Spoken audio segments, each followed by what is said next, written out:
From the twisted realm of science and the darkest pits of reason comes chilling tales of godlessness.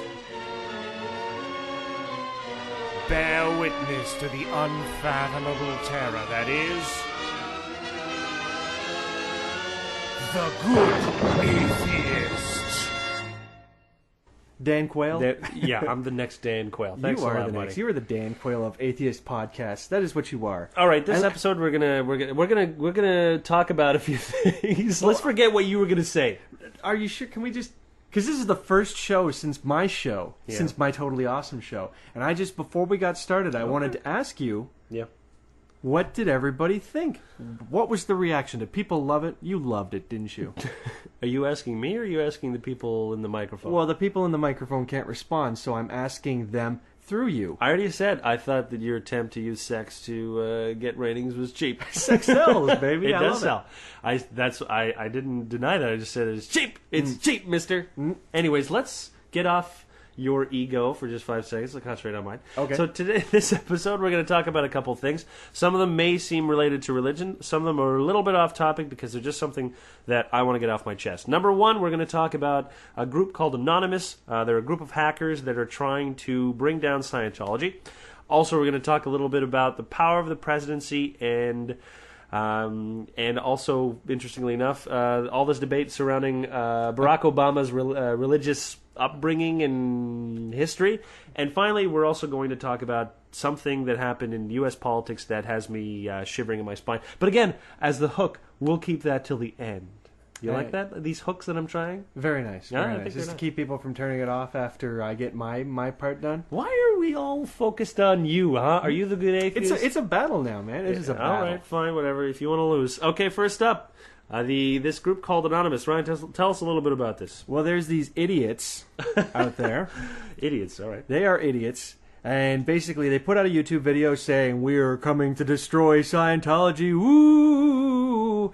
And basically, what they're doing is they're DDoSing. They're basically using like a big network of computers to fire a huge amount of traffic at Scientology websites to bring them down under the weight of all of the traffic. And they're posting up the same,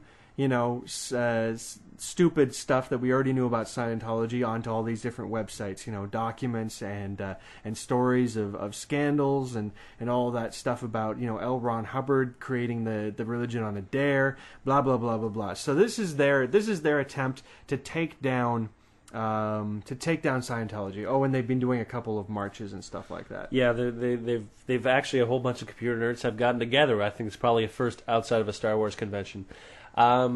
Also, to clarify, the group uses heavily sites like Dig, for instance, which are link aggregators to try to produce, advertising for the movement, stuff like that. But what I've noticed as of late is that there's been a heavily, it's heavily been reduced in terms fizzling. of it's fizzling. It's fizzling almost as rapidly as it started. I mean, the whole idea behind it seemed, at least at the time, like a good idea. Just like whenever you're trying to sort of like, you and your buddies have been drinking and you're like, hey, what are we going to do today? And somebody comes out with a seemingly brilliant thing saying like, let's go to a construction yard and destroy the place. And it sounds like a great idea. And then you get arrested. Yeah.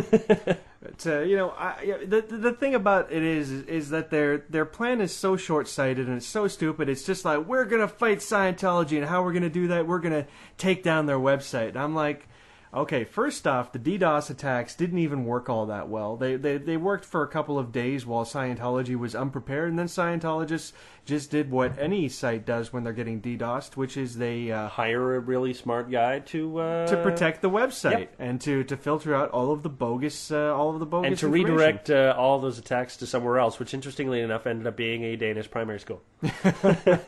So they got smashed. So I mean, to me, I am not a fan of Scientology. I've heard all about it. Personally, to me, overall, I don't really care about it because I say stupid people get what stupid people deserve.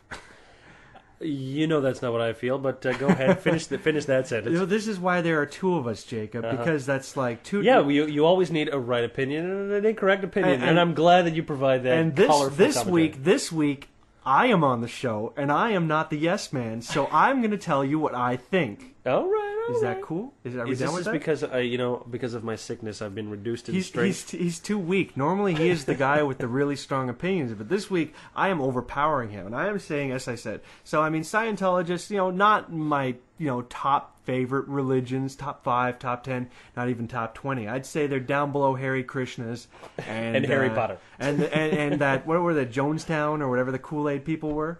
Well, one of them, I guess. So Koresh guys or whatever. Even though I am not a big fan of Scientology, I think what Anonymous is doing is stupid, and I think it is actually morally wrong. And as good atheists, we should be against it. All right, let me cover my drug-induced sick opinion on this one. I have to say, when I first heard about the campaign, I mean, it intrigued me. It intrigued me because here were a group of young, idealistic individuals that wanted to bring down an organization that I see as inherently wicked, and not in the good sense, not in the wicked, but really rather as in disastrous, like ruin people's lives, destroy families. This is the kind of organization that Scientology is. I'm not going to point to any particular example. You can go to the McPherson Foundation to find out all about Scientology and really how they destroy people's lives. But really, the prospect is what created, at least in me, a certain level of interest. What I was disappointed at was the way they go about this. And the way they go about this is, in my opinion, both juvenile and very poorly planned out. When you try to bring down an organization as powerful and as rich as Scientology, the way to do that is not really by attacking these unimportant third-tier, websites. I mean, like, perhaps to these nerds, websites are a big deal. Because they live on websites. Because that's the only representation they have of themselves out there. It's like, as far as they're concerned on a global basis, they don't exist outside of their own town except in web form. Exactly. But Scientology's grip has nothing to do with their website. Their website is just merely one method of publication and of awareness. I mean, I've been to the site. It's the most pathetic site you've ever been in. It looks like it was made in 1997. And I would actually say that for Scientology, the web is probably the most, it's probably the place that they focus the least amount of effort on, because they know that they have basically already lost the battle for there. It's like, where is Scientology gonna concentrate? Are they gonna concentrate on Germany, where everybody has basically outlawed them and called them a cult, or are they gonna stick around in America? It's the same thing. I mean, the internet, everybody is allowed to say whatever they want to say about them. It is not the place for them to thrive. So they don't really give that much of a shit about what goes on there. Yeah, you have to look at how Scientology really became, quote-unquote, an organized religion. And part of the way they did that is they integrated and infiltrated themselves in politics, in business. And a lot of these people are really prominent. They're visible. They're not anonymous, and the problem with creating a war of anonymity is that there are no people that we can rally behind. There are no individual faces. They're just basically a bunch of hackers, and we all know how we feel personally about hackers. These are the same individuals that crash my own site or give me viruses. These aren't people that I trust. These aren't people that I necessarily look up to. They're rebels without a cause.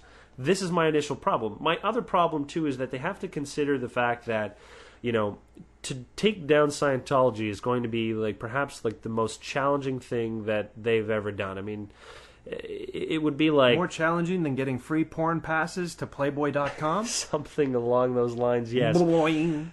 And I'm not saying the idea is wrong, but again, I mean, the internet's a great tool, and I'm not going to deny it. But a lot of the grassroots movements should be directed outside of it. I think the first thing that we have to do, at least in the States, is to revoke the tax exemption status of the church. Because when they are tax exempt, we don't get to see their books. We just don't. And we don't know how they funnel money. They are an organization whose primary interest is in making money.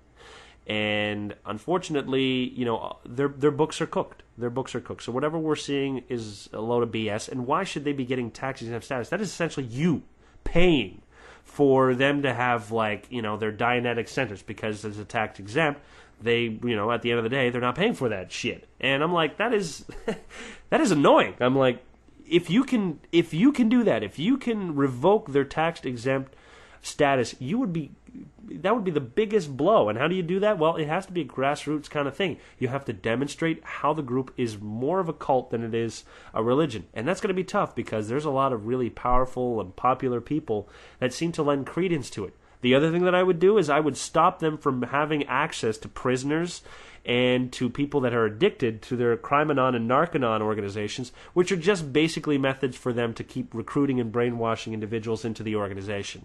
To get them to stop doing that is going to be another really wicked blow, because these are the ways in which they primarily recruit people. So you have to target the way that they recruit, not target the organization as a whole and as like a cohesive group. You have to go to those stragglers that are going to them, and you have to give them better alternatives, and that's just not what they're doing. They're going around smashing people in the head, tearing down sites, and putting a lot of collateral damage in the way, and it just seems completely retarded to me. I don't even think they're doing a lot of collateral damage or anything at all. I mean, as we've already said, the fact that they're exposing Scientology out on the internet to anybody who want to look, anybody that wants to look into Scientology on the internet already knows. It's the fact that no one gives a damn. No one gives a crap about what's going on. So if you want, as Anonymous, to take down Scientology, you got to raise awareness, but you got to do it in a lot better idea than just a YouTube video that just states who you are. I mean, that video didn't even really explain. It basically said, "Oh, you guys are being bad for taking down." That's the thing. This whole thing comes across to me as a half-baked idea that got picked up by a couple of media things and got blown out of proportion. And they're doing, I guess, the best that they can. I mean, they're organizing a couple of marches and stuff like that, which, that is grassroots. That does raise awareness. But as Jake said, if you want to take down Scientology for real, if you're not just interested in creating a bit of a stink, then what you really got to do is you got to hit them where it hurts, and that's you got to hurt their ability to recruit, which is by cutting them out of picking up criminals who have nothing to live for, and alcoholics and drug addicts who are obviously susceptible, and to hit them in their funding, which basically is to hit their tax-exempt status. Now, just to be an equal opportunity hater here, right. I honestly think that no religions should be tax exempt. I absolutely agree. But obviously, that ain't going to happen anytime soon. You got to pick your battles. Yeah, exactly. I mean, once again, to me, you got to get rid of a tax exemption for churches and all the tax breaks for the rich and everything else. But that's a whole global thing. You filthy communist, you. I know. But anyways. We're social democrats here in Canada. We can't help it. But for these guys here to be doing this ridiculous, hacking thing, and they're not even doing it right. I mean, to me, and again, I just want to say, I do not approve of this at all, because, when you take a look at, say, what they're doing to Scientology, because they disagree with Scientology, how is that any different from, say, what a fundamentalist Islam student would be doing? Say, I disagree with, the values of America, so I'm going to take down these websites. This financial website. Exactly. It's the exact same thing, and that is not the... You know what it is? It's terrorism light. Is what It's only light because we agree with what they're doing. Yep. So and I do a lot of controversial things. I love sex, drugs, and rock and roll. So it's like, what happens when somebody suddenly decides, Ryan, I don't like what you're doing, so I'm going to take you down. I'm going to destroy your financial records, and I'm going to just make you broke. Be like, oh, thanks a lot, buddy. Yeah. So it's like, I don't like what these guys are up to, but if I was going to do it, I would do it a lot better.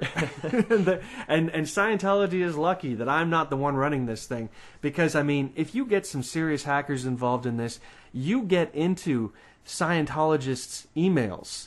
And you get access to what's actually being said and what's actually being done. That would be much more interesting. It would be much more interesting because, we said it ourselves, that there's obviously fishy stuff going on with where the money's going, what it's being used for, and the motives of the church and the morals of the church. If you get access to what's being said between the members and you put this information out there, then that's a lot more damaging than the Scientology website not being available for 3 or 4 days, or oh no, where will I get my where will I order a copy of Dianetics? Or like hosting the South Park episode about Scientology. It's like, you guys are stupid. What are you, 12 years old? God damn you all! If you are a part of Anonymous, I'm not saying shame on you because I say, hey, congratulations because you're trying to do something, but for God's sakes, think it through a little bit.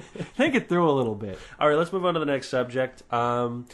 just let's talk about Obama and how there seems to be this really hilarious thing going on. Everybody's being like, he's a Muslim, and all this other kind of stuff. And we know about this because there's been a lot of chatter. We've been talking a lot about this with ourselves and other friends on the internet about how Americans, I mean, at this point, are really pretty much anti-Muslims, and Muslims are the new group that it is fashionable to be relatively. It's the new Hispanics, just like before that, it was the new black people. Yeah, it's just. What group are you going to pick today? Be like, who am I going to pick today? No, I know Muslim people. Yeah, exactly. They scare me. And basically, you know, there's 1,001 ways you can see this in action. But one of the ways you can see it is in the fact that you've got Barack Obama, who's running for the presidency of the United States, and of course, what's going around in chain email letters and in forums and so forth is that Barack Obama is a filthy Muslim.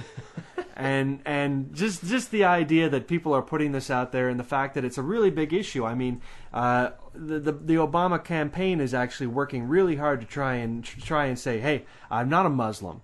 And it's pretty funny. So basically what you have is you have an email circulating that is suggesting that he's hiding his Islamic roots and that he was sworn into the Senate on a Quran and that he turns his back on the flag during the pledge. Now, there's other stuff going around saying that he grew up the fact that his middle name is Hussein, which is true, and that his father and stepfather were Muslim, which is also true. And the other thing that they're trying to throw some information on, some darkness on, is the fact that he spent a part of his childhood in Indonesia, which is largely Muslim, and that they're trying to say the implication is that he went to madrasa school, which is basically a radical Muslim education. Basically, system. the only thing you learned is the Quran, and you just repeat it again and again and again and again. Exactly. Until you know by heart. That's a lot of fun. Yeah, a lot of fun. So these are all of the claims that are being going around, and again, as I said, some are true, some are not. The fact that his middle name is Hussein. Oh my God! You can't have a president whose middle name is Hussein. That would be outrageous. I'm interested to see, because my prediction is that he is going to be the Democratic candidate. He's going to, I believe, he's going to beat Hillary, and then it's going to be him and McCain. It's going to be really interesting to see a stuffy white guy who is supposedly represents the value of like the fundamental group, like much more, and this black guy who has a middle name that is Hussein, Muslim dad. Muslim dad, and I'm just like, and spent a couple years growing up in Indonesia. I mean, John McCain spent a couple years over in Vietnam. Yeah, as a prisoner. Yes. Does that mean he's a filthy atheist now? Did they drive God out of him? Yeah, communism and everything else like that. Hey, I mean, he's a commie. He's a filthy commie. he had to sacrifice his values while he was a prisoner. Yeah. He's brainwashed. What we don't know is they implanted a chip in McCain's head. Yeah, they did. I'm just starting a rumor here. Well, hey, I mean, it's just as good as the whole Obama turning his back on the flag. I just like the fact that they're trying to push this idea of Obama being a Muslim and saying you shouldn't vote for him. I mean, even if it's just the idea of saying, well, his dad was a Muslim, so you shouldn't vote for him, and he grew up in Indonesia, so you shouldn't vote for him. These are like pretty. I mean, it astounds me to the degree that Americans will actually care about this stuff. And I mean, as I said, we've seen that they do seem to care quite a bit. Here's what's going to happen. I think is going to be very interesting. If Obama wins, or if he comes really close, here's what's going to happen.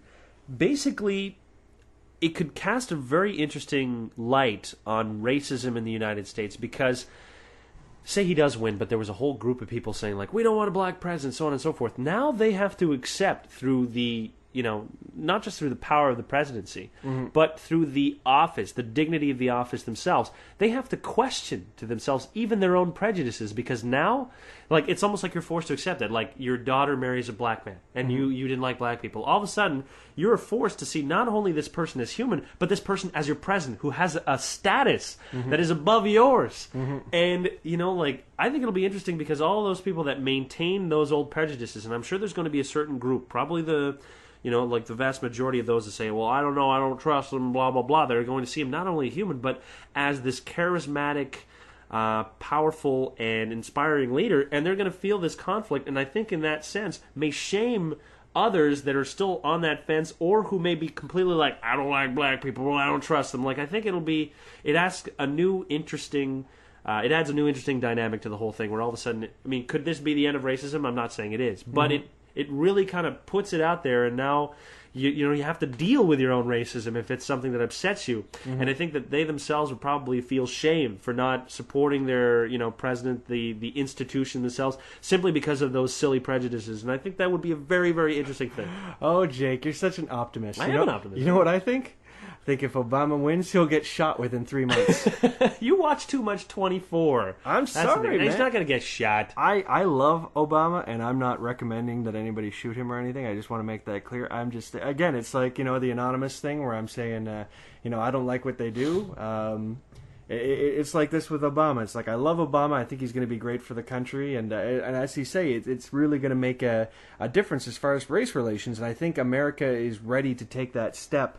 They need to take that step. They need to really take do. that step, because there's something healing about getting a black president. And there's even something healing to a degree about getting a female president in there, but it's more like, I mean, as far as like male female inequalities and everything like that, it's not the same as the race tensions in America. And once you have a black president in power, I think it really enables a lot of people to realize that, to recognize how far America has come from the days of slavery. Well, from 40 years ago, where they were using high-pressure hoses to keep down, and they weren't allowed to ride on the same, It's pretty damn crazy when you think about it. Yeah. But this is the speed in which these kinds of things move. I mean, if you look at about how acceptable racism was 40 years ago, and 20 years ago, and 2 years ago, I mean, these are huge, huge, huge differences. And each one of them becomes like, each new generation, it becomes kind of like leaps and bounds.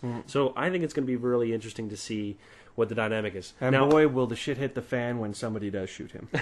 Okay, moving on to that. I just want to talk... Is it a little bit too controversial? Just a little too controversial. Just a little too controversial. Yeah. Because I don't want to even be associated with something like that happens. They're going to come back, and they're going to be like, listen to what Ryan said, and we're just going to get our phone tapped. On that, let's move to the subject that I wanted to talk about. About phone taps. About phone tapping. Yeah. This is actually what I wanted to talk about. Now, as you may or may not be aware of, there was talk over the past few months about whether or not the Senate was going to pass a bill that would give immunity to the telecom companies that basically helped Bush with his illegal wiretaps. Now, the Senate, being completely and utterly spineless, has decided that they were going to pass this, and in so doing, said yes to tyranny and no to the Fourth Amendment. And it's a very, very, very frightening prospect, and I'm sure everyone's going to try to wash it under the rug, but I wanted to mention it even though it's not my job as the good atheist, quote-unquote. Well, I don't know. I think morality expands past beyond issues of religion. Right. It's a political, of privacy and everything else. It's a political issue. Like, basically, you can't separate the two, and for me, like, the idea of America as a place which, stands for liberty, the pursuit of happiness, and freedom, and that kind of stuff. It always it's a killer sales pitch. I can't even say it. Tyrannical government. Tyrannosaurus Government. Anytime something like that happens, like the alarm bells go off, because each step is towards one type of dictatorship. And in the States, at least for me, there is always that possibility of a theocratic oligarchy taking over. I mean, it is a real possibility. You look at guys like Huckabee, right? And you're like, wow, this is really... There is a certain segment of the population that would love nothing more than to have like church and state fused back again. And that's a really frightening prospect, especially when about 50% of the electorate think that Jesus is either possibly coming back within their lifetime or definitely coming back within their lifetime, and that's a very, very, very frightening thing. But moving on beyond that is one of the things that pissed me off too, and this is, again, sort of like an Obama versus Clinton thing. Hillary Clinton chose not to vote on this issue. Any of you still on the fence about who you would support? I suggest you re-examine who is more likely to support the idea behind that piece of paper you call a constitution. At least Obama said nay, which is not what the majority of the Democrats voted, unfortunately, and it just boggles my freaking mind how you can allow these spineless bastards to keep representing you when the obvious collusion between government and corporations is so see-through an infant can see through them. I'm sorry to go on this rant, but for God's sakes, watch as everything you believe begins to crumble. Not just from this moment, but this is probably the straw that breaks the camel's back. And you are headed backwards every single time they vote for that. You know what the responses are. You know that the right thing is impossible. What kind of a nightmarish 1984-esque world are you living in which telecom companies are given immunity in perpetuity, going backwards and forwards now? And this thing is going to last 6 years if it passes in Congress. Now, I don't know if I can tell enough of you to pick up a freaking phone or to write a letter, because Congress still has to approve it. And if they don't, it could stall and just basically go nowhere, and that's the best thing you can possibly hope for. Although the possibility of that is not very high, and most of you are probably just going to ignore everything that I just said. But for God's sakes, we're Canadians and we can't do anything about it. So you guys have to do this. I could go back in time and ask for a visa and work in the States for 4 years so I could at least have the power to vote, but I don't have that power. Mm-hmm. And you know what? The one thing that I was thinking is that, as strange as it may seem, I believe that Canadians should at least have a say into who you vote for. Because we are like, the 52nd state, quite honestly. I mean, what you do affects us and affects the rest of the world. You don't think it does? I mean, who you pick for president has a huge impact on the rest of the world. And we have no say? Well, I'm sorry, because you know what? It doesn't look like you guys can handle it anymore. You don't care enough. You're not passionate enough. You let that shit slide. That's it. You guys are done. Let the rest of the world vote for your politicians, because you obviously can't represent yourselves anymore. You obviously put up with this garbage. No? I mean, is it just me here? I'm outraged. I'm so outraged I'm not even talking about religion anymore. I'm talking about politics. Unbelievable. It's a moral issue. It's a moral issue. I feel like my cold is getting worked out through my blood boiling. I think that's how you basically get rid of a cold. Right? It's quite impressive. You've turned red. I have turned red. Yeah, I'm you're physically quite red. turning red, but that's also because of the extreme illness that I'm under, and yet still passionate about this issue. And I wish all of you were just half as passionate, just as Americans. Please, for God's sakes, do something about this. I guess the main thing that I feel about this whole thing is, I mean, you gotta have your morals in line, and I mean, you can nitpick and you can create ridiculous doomsday scenarios where you're able to justify giving these people letting these people get away with tapping the phones, or creating a scenario where it's okay to waterboard people, or creating a scenario where it's okay for us to okay to be in Iraq doing all of this stuff, or it's even you can justify reasons where it's okay to drop an atomic bomb on a country. And honestly, what you really have to do is you just have to have your set core of morals where you say, you know what, there is no situation where this is all right, and you have to say, as a educational person, you can't just create these ridiculous scenarios. You have to put the people in power that will be able to avoid getting stuck in such ridiculous, stupid scenarios. And past that point, if they get in those situations, you have to boot them out, is basically what it comes down to. Well, I remember, and I've said this time and time again, that one of the dangers in trying to create a logical argument for anything, I mean, be it waterboarding or be it why we should be a Christian nation, or even why we should all be atheists, if you create this logical, rational argument, you always run the danger of being able to rationalize just about anything. And really, I think that there is an innate part of each human being that we often don't really realize that we have. And there's this particular instinct that we possess, this knowledge, this intuition that we have about what's right and what isn't right. And anytime you look at a situation, you can see and you can dissect it, and you can tell from that intuition whether or not it's reasonable or unreasonable. And it's not something where you're guided by your passions. You're just guided by that strict intuition of trying to step out of yourself and say, am I doing the right thing? And it's not always clear, and sometimes you may be really confused. But this is one of those situations where you really have to ask yourself, are we really doing the right thing? And the answer is no. The only reason why anyone would back this is because they're talking from a position of either fear or of pandering, pandering, or just like this foxy kind of what's more like, craftiness that they decide, well, if I do this, I'm going to get paid by my buddy. Pretty much greed, avarice, and all of the worst qualities of mankind. I'll tell you what the logical reasoning behind everybody in politics voting yes on this thing is. This is basically, oops, our government asked these phone companies to do this. So, and now we're gonna throw the book at them for them agreeing to do something that we asked. Because the thing is, you can't punish the phone companies without punishing the people who asked the phone companies to do this. You know what I mean? It's kind of like the door. There's going to be too much collateral damage if you make the phone companies liable. But what Bush isn't liable? Well, that's exactly why they wanted it to be silent. And also because there seemed to be evidence that this happened prior to the September 11th attacks, which all of a sudden is a very, very, very, very, very frightening prospects for these individuals. But I don't even see why, because the American public seemed utterly gutless to bring that man to justice. You know what? I'll just give you an idea, because I spend a little bit of time down in the States from time to time, and I talk to a lot of people, and at this point, it is so close to the elections coming out now that most people are just keeping their heads down, and they just don't want to rock the boat. Well, they're just waiting for it to be over. They don't want two presidents to be impeached in a row. Essentially, that's it. And what just upsets me the most about that is the fact that the first one was there for a blowjob, and the second one has 168 different impeachable offenses to his name. 168, and those are conservative numbers that I've read from even conservative Republican sites that want him gone. And 168. Yeah.